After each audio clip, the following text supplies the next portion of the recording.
Naomba mtuombe. Nilitolewa kwa ofisi against the law, against the constitution tomorrow. Kesi imesikizwa, uamuzi ni kesho. Naomba mtuombe. Nilitolewa kwa ofisi against the law, against the constitution tomorrow. Kesi imesikizwa, uamuzi ni kesho. Tomorrow. So simutaniombea? Mtuombe. And we are ready for whatever outcome. If the 3 judges rule that we were treated unfairly and against the law and the constitution, and lift the impeachment and let us be, we shall be grateful to God, and we shall be very grateful that there is a justice system in Kenya that works. I have confidence that our judiciary is independent, is impartial, and will give justice to Rigathi Gachagua and millions of his supporters across the country. If the ruling goes the other way, it is still okay. We'll still have an opportunity to go to the Court of Appeal and follow the legal remedies that has been provided by the Constitution. I want to urge my supporters across the country, irrespective of the outcome, to remain calm and peaceful. Rigathi Gachagua is a very peaceful person, and I want to ask our supporters to be peaceful and calm. You know, when I was removed from office, the people who removed me were laughing that Rigathi has been removed and his supporters are saying nothing. It is me who told them say nothing. Ukikasirika, unyamaze, uimbe. Just sing. And I ask my supporters to suppress their anger because we are peaceful people and we believe in doing things peacefully. I want to ask our supporters who are angry with what is happening in Kenya not to do anything that is violent, anything that is against the law.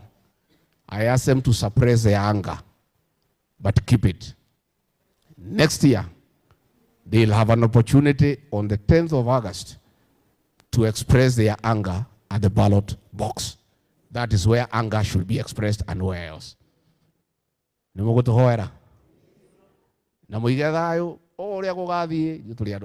we win, we thank God. If we don't, we still thank God for his mercy and his greatness. This country is bigger than any one of us, and we need a peaceful country, and life must go on, irrespective of injustices that has been meted against many people, irrespective of the suffering that Kenyans are undergoing. Tuombe Mungu atatusaidia, tuvumilie, iko shida ya healthcare, ya masomo, insecurity, like tuvumilie. Mungu atatuonekania na mambo yetu itakuwa sawa sawa. This great teacher, Wahu Akara, and her late husband, Karawa Macharia, were my teachers in the 80s at Kenyaga High School. Wahu was teaching us Kiswahili. Her husband taught us literature. Ile Kisungu yote munaona mimi ina promosha. Vile munaona naweka maneno. Ile ya kuinject. Ni familia gani? Ni familia hii. And we want to celebrate our teachers. Teachers are very important. All of us you see tukijigamba vile tuko wakubwa, tuko matajiri, we are product of some teacher somewhere. Walimu wapewe heshima. Na walipwe vizuri. Na organizewe insurance wasisubuke kwa SHA. Because SHA haifanyi kazi. Na walimu watapata matatizo. Wahu Kara and her late husband, Kara Macharia, were in the forefront in the struggle for freedom against the Moi regime. In the 80s, her husband was arrested and implicated on false charges of having Mwakenya leaflets. Akateswa mpaka he went to exile in Tanzania. Na hapo mbele akapata matatizo akaaga dunia. So Wahu, the struggle I am pursuing today to liberate our country is what you and your late husband did in the 1980s. And I want to salute you because when I met you as deputy president, Nilisema nitakuja kutembelea nyumbani. Kabla sija kuja nikatolewa. Sasa wacha mimi ning'ang'ane next year. Nichaguliwe nikuwe rais wa Jamhuri ya Kenya, nikuje nyumbani nikutembelee.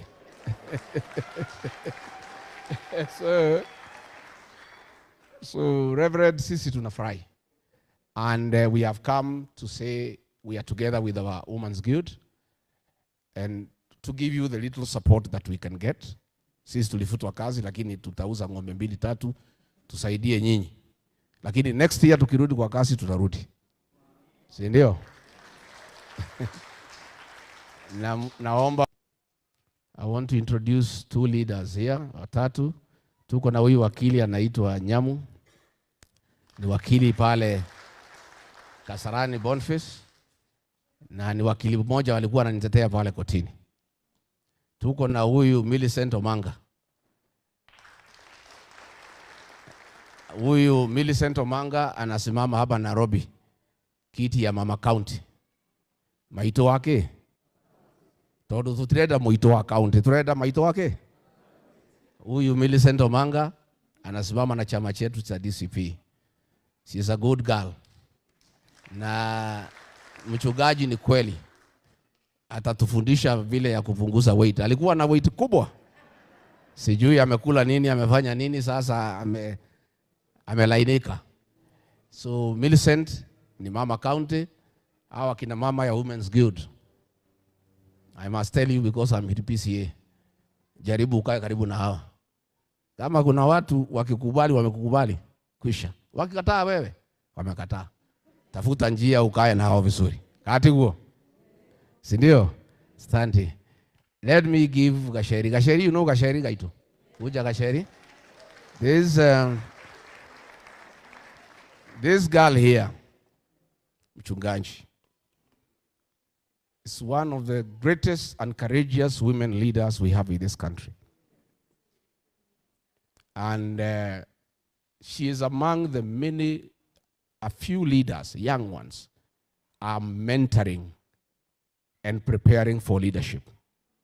Because we must prepare our young people for leadership. Tutireda nyumba itweka huka. Moje tekerie haririe ciana ici. Ndimaharirie. Ni utongoria waru. Kairitu gaka Senator John Methu, Karungo wa Thang'wa, Yoni nio ndirahariria. And you need to visit Mama wa Hukara. Akuongeze nguvu kidogo. Kairitu gaka kauga gakamaga muruthi gaikarire njege. Na nirora kaigana. Gatire nyama ingĩ ihũra mũkuha. No nĩ kariũrũ na gatingĩendia nyũmba itu.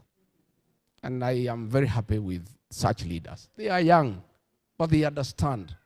They must stand with the people who elected them. And they must talk for them. Now she is one of my lawyers in the court. Na wakati wa Gen Z, alisimamia Gen Z kotini wakakosa kufungwa. She is one of the leaders I am mentoring and preparing for leadership. You pray for her. Mutamuombea? Ni uko gaidia ndo Gasheri? Haya. Bwana asifiwe. Bwana asifiwe. Niĩ njĩtagwo Jane Njeri wa Maina, andũ makirenyaga makanania makanjĩtaga Sheri. Na nishukuru sana kufika hapa na kupewa nafasi. Na ndikwaria muno no your excellency ni ukundekera hanini. Manake najua kesho ni siku kubwa. Na ndimuhetu karugano kanini. Hindiria gwagituikire your excellency ni ekuruto wa visi. I remember we did a route kuma Githurai tukapitia Kirinyaga tugethie Meru. It was on a Sunday. Na hindiria gwatuikire Monday ni tugucoka Nairobi. I didn't even tell His Excellency. No, twacokaga na chopper. Na niĩ nĩndetigĩrire muno, but I tried to find a way out of that chopper. No ngiona rĩu mivango nĩ ya Ngai. Na nĩndetigĩraga ngona kana andũ aya nĩmegũtũcuhũra tũ igũrũ. And those 55 minutes of my life were the longest I have ever lived on this earth. ni undu ndanyitiriire mainda ngiuragia ugathi atia. On Tuesday makigirira motion. Mbunge mmoja akingora handu haria turi agaraji akinjira riu ni wamenya inyu Agikuyu ni mwathira, mutongoria wanyu ni eherio